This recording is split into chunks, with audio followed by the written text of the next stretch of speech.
Encore une fois, nous disons merci à nos téléspectateurs qui auront toujours l'habitude de nous suivre à travers notre magazine Bomoko Yamboka. Nous recevons M. l'abbé Mugaruka, qui est l'un des acteurs majeurs dans la société civile en RDC. Je signale, il est aussi professeur. Mais avec lui, nous allons beaucoup plus traiter des sujets beaucoup plus d'actualité pour comprendre mieux l'essentiel de l'actualité en République démocratique du Congo. Bonjour, M. l'abbé. Bonjour. À l'entre-deux-jeux, nous allons vous demander, parce que vous êtes l'un de la nouvelle société civile en RDC, comment se porte la société civile en RDC? Je suis membre de la société civile Église catholique. Et donc, c'est à ce titre-là que je participe comme citoyen à la recherche des voies et moyens de sortir notre pays de l'ornière où il continue à patauger. Parce que lorsque vous regardez la situation dans laquelle nous trouvons aujourd'hui, nous sommes pratiquement revenus à la case départ, à la situation de la fin du règne de Mobutu. Un des paramètres qui le confirme, c'est le fait qu'aujourd'hui, selon la dernière étude publiée par la Banque mondiale, ce mois d'avril dernier, eh bien, 80% de la population congolaise vit en dessous du seuil de la pauvreté. 88%, c'est trop. Cela signifie que notre pays est vraiment un pays sinistré. Si donc nous voulons sortir de cette ornière-là, il faut d'abord mobiliser la société civile qui est la composante essentielle de la société. Parce que la société civile, c'est quoi finalement? C'est le peuple. Le peuple organisé ou non organisé. Lorsque je dis le peuple organisé, c'est-à-dire il s'agit des associations à caractère professionnel, les mamans maraîchères, les commerçants, les commerçantes, les avocats, les chirurgiens, les architectes, les médecins, les fonctionnaires de l'État, tout ça, ce qu'on appelle la société civile. C'est l'ensemble de tous les citoyens qui, en fait, qu'ils soient organisés ou pas, sont responsables du développement du pays, mais qui ne briguent pas des postes politiques. À côté donc de cette société civile qui est l'ensemble du peuple, vous avez une minorité, si vous voulez, qui, elle, est engagée politiquement au sein des partis politiques en vue de la conquête du pouvoir. Mais c'est normal parce que de toutes les façons, les postes politiques dans le pays ne dépassent pas 5000. Nous avons aujourd'hui une population estimée à peu près 70 millions, 70 millions de Congolais. Même si tous nous étions des politiciens ou des activistes des partis politiques, nous n'aurions pas assez de place, il n'y aurait pas assez de place pour tout le monde. Donc, il y aurait au moins 60 ou 65 millions de Congolais qui ne pourraient jamais avoir de la place pour occuper des postes politiques. Et donc, c'est la majeure partie des Congolais. Ce sont ceux-là qui sont la force majeure. Et c'est celle-là qui doit s'affirmer en tant que, justement, constitutif de ce que l'on appelle le souverain premier, c'est-à-dire le peuple. Et parlons de l'importance que la société civile a à travers la population. Mais nous aimerions aussi connaître l'apport de cette société civile auprès de ceux qui gouvernent, pour ne pas dire l'apport de la société civile dans la démocratie. Oui, normalement, l'apport de la société civile devait être déterminante en démocratie. Tout simplement parce que la société civile, c'est la majeure partie, la très grande majorité de la population, c'est pratiquement la majeure partie du peuple. En second lieu, puisque cette majeure partie du peuple en démocratie, c'est elle qui doit avoir la voix prépondérante parce que la loi qui régit la démocratie, c'est la loi de la majorité. Normalement, c'est la société civile qui devrait diriger, donner le ton à ceux qui dirigent le pays. C'est-à-dire que c'est la société du civil qui devrait déterminer les critères à base desquels les dirigeants doivent être choisis, parce que les dirigeants sont au service du peuple et pas les peuples au service des dirigeants.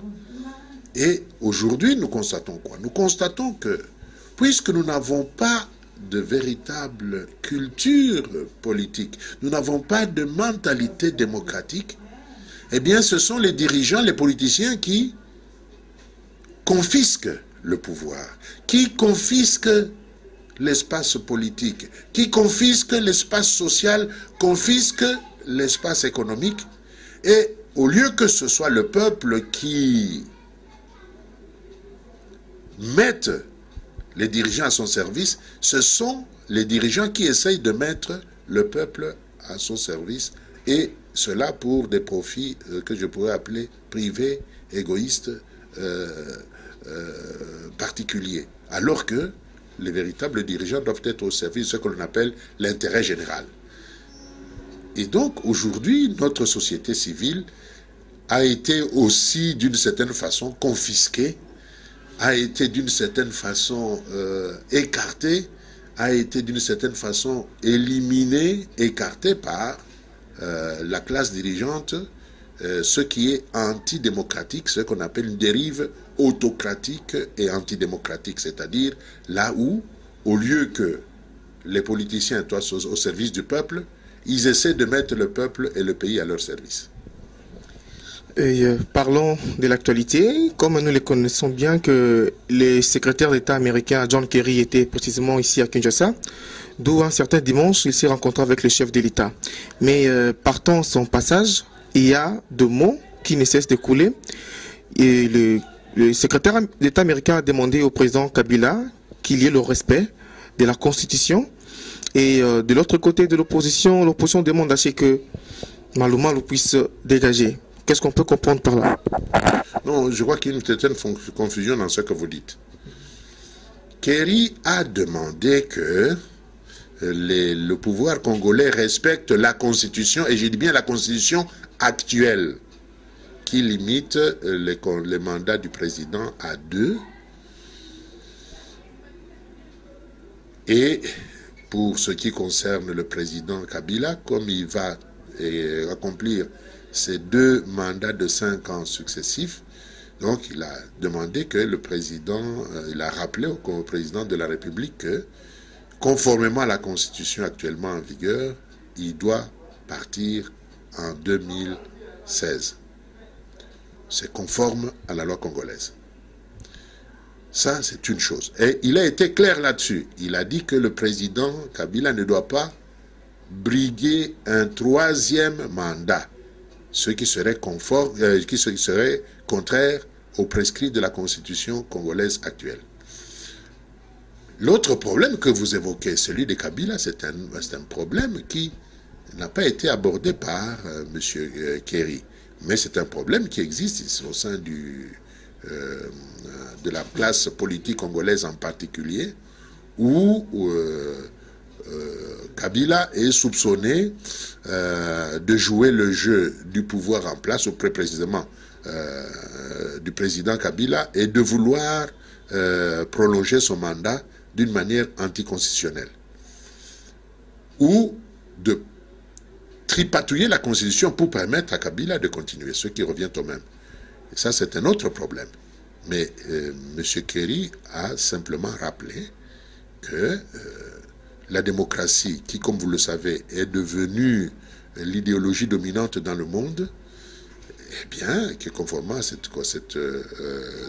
au principe démocratique, le président doit respecter la Constitution et donc ne pas briguer un 3e mandat, parce que la Constitution demande que le président ne fasse que deux mandats de 5 ans, et qu'au terme de ces mandats-là, il dégage.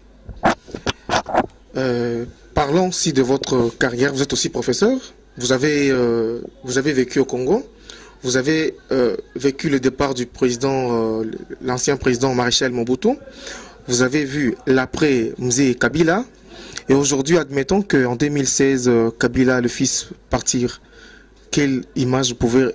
Bon, quelle lecture faites-vous par rapport à ces départs? Oui, mais est-ce que le Congo a jamais été véritablement indépendant? Est-ce que nos hommes politiques ont jamais été véritablement indépendants? Depuis l'indépendance, le pouvoir au Congo est toujours entre les mains de ceux qui savent se mettre au service des grandes puissances.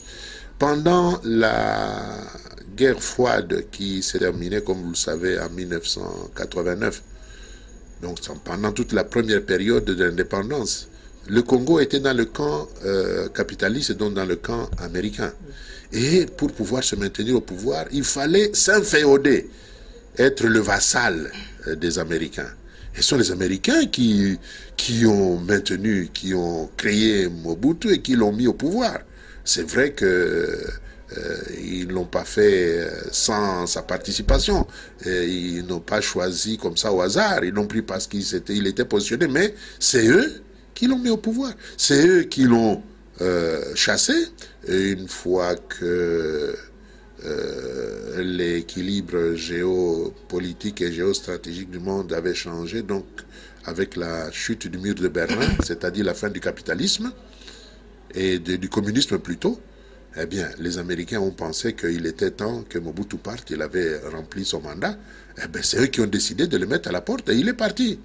Et c'est eux qui ont aidé, qui ont amené Laurent Désiré Kabila, tambour battant, qui l'ont mis installé. Bon, lorsque Kabila a commencé à revendiquer une vraie souveraineté, une véritable indépendance, bah, ils ont décidé de le mettre de côté et ils ont béni l'avènement de son fils au pouvoir.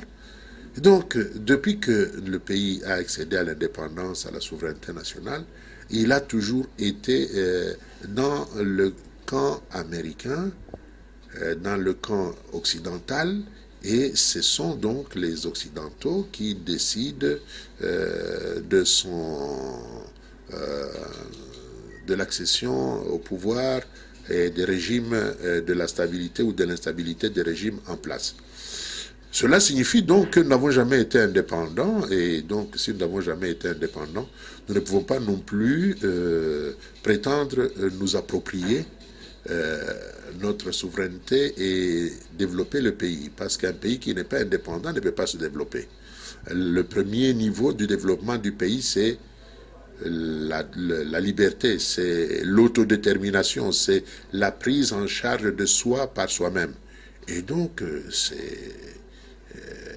c'est cela qui devrait se passer. Malheureusement, le pays est tellement faible, les régimes en place ont été tellement faibles et ils se sont comportés de façon tellement irresponsable qu'ils n'ont jamais pu assumer la souveraineté et l'indépendance qui leur revenait. Et si l'on est faible, comme on l'est maintenant, eh ben, il n'y a pas moyen d'échapper au diktat des grandes puissances et en particulier de la puissance américaine. Et donc aujourd'hui, si les Américains décident que le président Kabila ne doit pas se représenter, eh bien, ça va se passer comme ça. Comme ils ont décidé que la dictature mobutiste devait prendre fin, eh bien, cette dictature a pris fin. Comme ils ont décidé qu'il fallait chercher quelqu'un d'autre, qu'il fallait chercher Laurent Désiré Kabila pour le mettre à la tête du pays. Ça s'est passé comme ça. Et comme quand ils ont vu qu'ils ne répondaient plus, ils n'étaient plus dociles à leurs injonctions, ils ont estimé qu'ils devaient partir, Laurent Désiré Kabila a été éliminé. Et bon, celui qui est là doit savoir que c'est comme ça. Ce sont ceux qui l'ont amené, ceux qui ont amené l'Afdel, qui décident maintenant que l'Afdel doit partir. Et il n'y a rien à faire.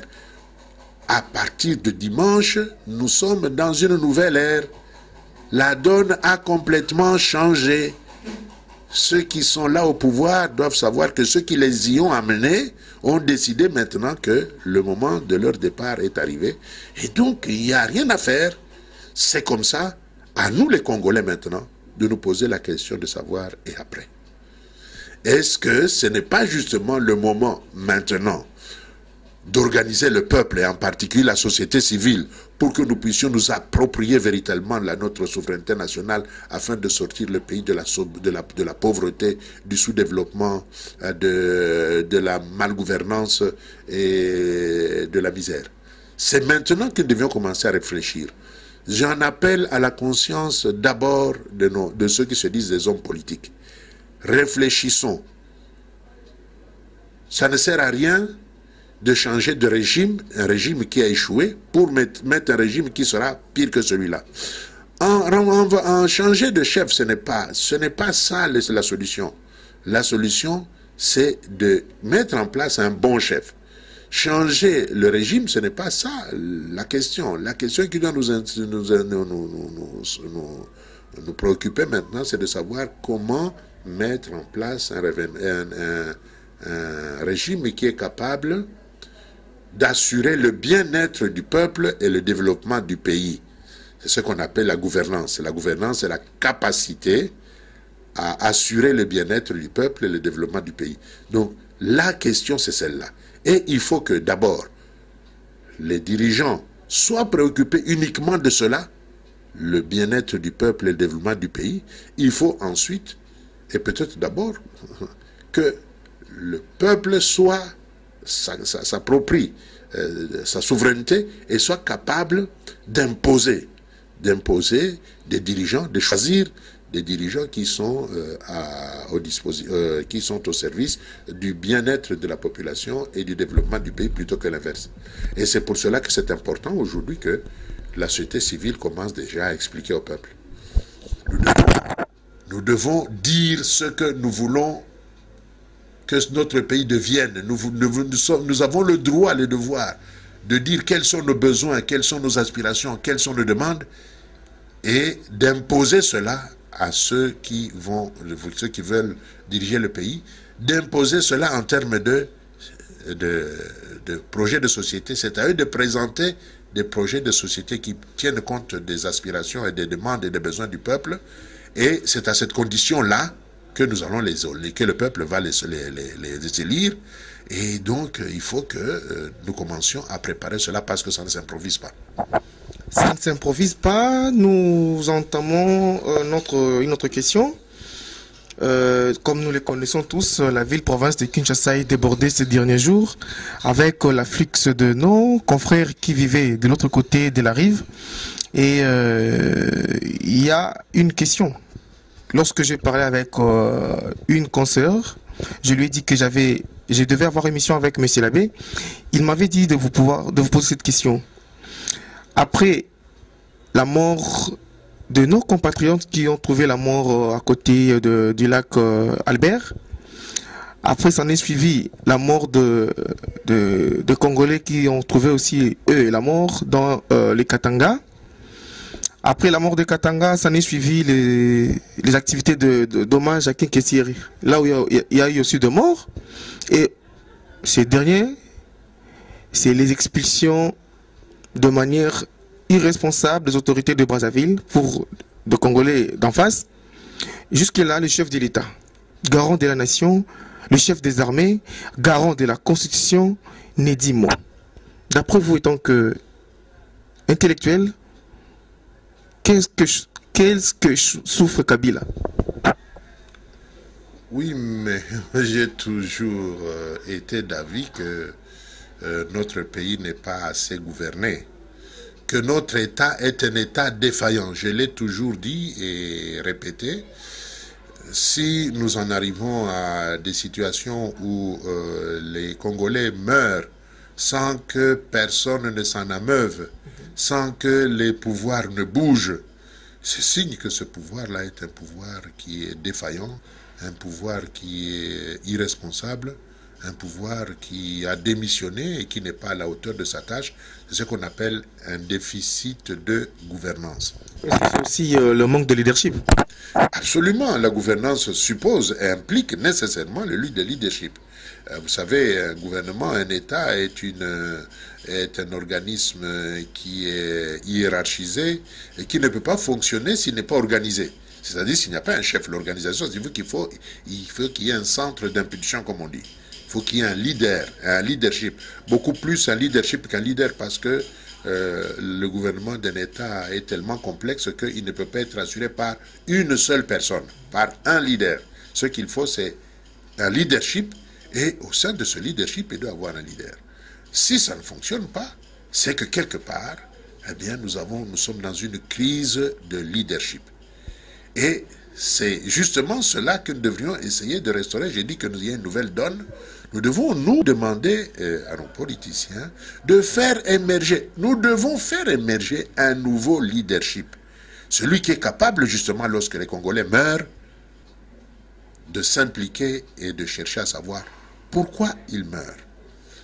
D'établir les faits, d'établir les responsabilités et surtout de prendre les sanctions de manière à ce que le tort soit réparé et qu'il ne se perpétue pas. Aujourd'hui, voilà, vous êtes en train de citer des cas où justement nous assistons à ce que j'appelle un déficit de gouvernance, à une défaillance de l'État, à une absence d'État. C'est ça que cela signifie. Et si ceux qui sont au pouvoir ne peuvent pas défendre la vie des Congolais, la vie de leurs concitoyens, quel autre droit vont-ils défendre? Ceux qui laissent les gens mourir sans bouger, sans broncher, ceux qui ne peuvent pas empêcher les gens de mourir, quel est cet autre droit qu'ils pourraient protéger? Parce que les morts n'ont pas de droit. Ce n'est pas quand les gens seront morts qu'on va essayer de les défendre ou qu'on peut encore faire quelque chose pour. Il faut défendre les droits des gens tant qu'ils sont en vie, pas seulement s'ils sont vivants qu'ils peuvent jouir de ces droits-là. Donc ici, nous avons une dérive, nous avons ici une situation grave qui appelle justement le renouvellement du pouvoir, du régime au pouvoir. Est-ce que vous vous rappelez aussi du maréchal Mobutu? Je me rappelle du maréchal Mobutu. Oui, à la fin, lui aussi avait tout perdu. Hein. Vous vous rappelez, à partir de la chute du mur de Berlin, à partir du moment où il a voulu, malheureusement trop tard, ouvrir le pays au multipartisme, ah ben, le pouvoir lui avait complètement déjà échappé. Et qu'est-ce qui s'est passé? Vous avez assisté à des pillages, il ne maîtrisait plus rien, il est allé, on a organisé une conférence nationale souveraine qui s'est terminée en queue de poisson, lui-même... Un exemple, la cohésion. Comment? Oui, la cohésion nationale, ici, la conférence nationale au moins était organisée, et tout le monde a participé. Cette concertation nationale, elle était non seulement anticonstitutionnelle, mais en plus, elle était partie sur un malentendu. Parce que les principaux partis d'opposition n'ont pas participé. Si on veut créer la cohésion, l'entente avec quelqu'un, il faut discuter avec lui. Mais si vous l'excluez, si vous ne discutez pas avec lui, comment est-ce que vous allez vous entendre? Tout ce que vous allez décider, ça ne concernera que vous. Et puisqu'ils n'étaient pas concernés, ils ne sont pas partie prenante. Donc ça, cette concertation nationale était complètement un échec. Et ne va nulle part, ne donner rien du tout. Et donc, voilà, aujourd'hui, nous sommes rentrés, comme je vous l'ai dit, à la situation qui était celle du pays au moment du départ, à la veille du départ du président Mobutu. Nous en sommes là. Et donc, les mêmes effets produisant les mêmes effets, nous risquons d'en sortir par la petite porte ou la mauvaise porte. Et c'est pour cela que, comme je vous dis, je répète encore une fois, j'appelle les hommes politiques de notre pays. J'appelle surtout la société civile qui est le souverain premier, parce que c'est le peuple, à prendre conscience du fait que un peuple n'est jamais libéré que par lui-même. Et que si vous demandez à quelqu'un d'autre de vous libérer, eh bien ce quelqu'un d'autre devient votre nouveau maître.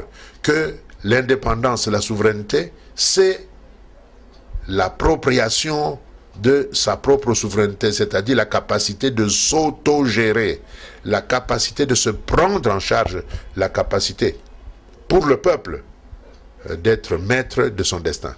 Nous devons nous réapproprier notre destin, être donc les souverains premiers et imposer à tous ceux qui veulent diriger notre pays de respecter les droits fondamentaux, les droits vitaux, de rechercher avant tout le bien-être du peuple et de se mettre au service du peuple et du développement du pays.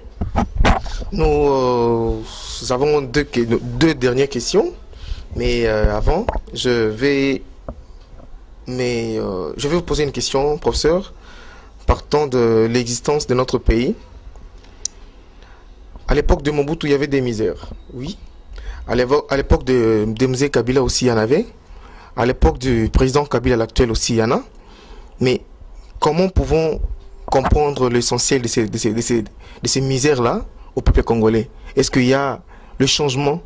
Parce qu'on nous dit qu'il y a des taux des taux de deux chiffres dans l'économie congolaise, d'où nous ne vivons absolument pas. Mais qu'est-ce qui prouve qu'il y a un changement dans notre pays? Eh bien, nous pouvons constater une chose toute simple, c'est que notre pays, au lieu de se développer, régresse. Le document, le fameux document qu'on appelle DSRP, document de stratégie pour la croissance et la réduction de la pauvreté en République démocratique du Congo. Document qui a été adopté par le gouvernement congolais en 2006, c'est-à-dire pratiquement lors de la première élection du président actuel. Eh bien, dans ce document-là, on nous disait déjà que 71% de la population congolaise vivait en dessous du seuil de la pauvreté, donc avec un revenu journalier de moins de 1,25 $. Et ce qu'on nous disait, 71% de la population. Aujourd'hui, là c'était en 2006, aujourd'hui, en 2014, une étude de la Banque mondiale qui a été publiée le 10 avril dernier à Washington vient de nous dire que, en fait et en réalité, ce n'est plus 71% de la population qui vit en dessous du seuil de la pauvreté, c'est 88% de la population qui vit en dessous du seuil de la pauvreté. C'est-à-dire que si nous estimons la population congolaise à 70 millions, il y a 61 millions de Congolais qui vivent en dessous du seuil de la pauvreté et seulement 9 millions, un peu moins de 9 millions, qui vivent décemment, qui vivent dignement. Mais c'est très grave. Un pays à 88% de la population qui vit en dessous de la pauvreté, c'est vraiment un pays sinistré. C'est un pays qui ne devrait pas exister. On ne comprend pas comment un pays pareil peut tenir. La RDC est un véritable volcan qui risque d'entrer en éruption à n'importe quel moment et n'importe où. Nous vivons sur une poudrière qui peut exploser, imploser n'importe où, à n'importe quel moment. Et de temps en temps, nous avons d'ailleurs de ces petites implosions, la guerre des Bakatakatanga, l'insécurité à l'Est, de temps en temps l'Angola qui envahit le pays et qui se bat avec les flecs de Kabenda à Tchela. Vous avez les Maïmaï, vous avez des groupes armés. Tout ça sont des petites explosions qui montrent que nous ne sommes pas à l'abri d'une implosion générale du genre de celle que nous avons connue à la fin du mandat de Mobutu. Donc, les 88% là, des gens qui vivent en dessous de la pauvreté, c'est la Banque mondiale qui nous le dit. C'est la même Banque mondiale qui nous dit qu'il y a croissance, que chaque année notre pays connaît une croissance, non, 10 chiffres, on n'est pas encore arrivé à 2 chiffres, toujours dans les 7, 8, 9, peu importe, c'est le cas de toute l'Afrique, mais attention, c'est la Banque mondiale dit dans la même étude que la croissance seule ne peut pas résorber le problème de la pauvreté, absolument pas du tout. Et il y a des pays dont la croissance est à 2 chiffres et où vous avez la grande majorité de la population qui vit dans la pauvreté. Pourquoi? Parce que la croissance seule ne suffit absolument pas et n'est pas suffisante et doit être accompagnée en particulier de 2 autres mesures. La première, c'est la justice distributive, c'est-à-dire une redistribution équitable des richesses du pays.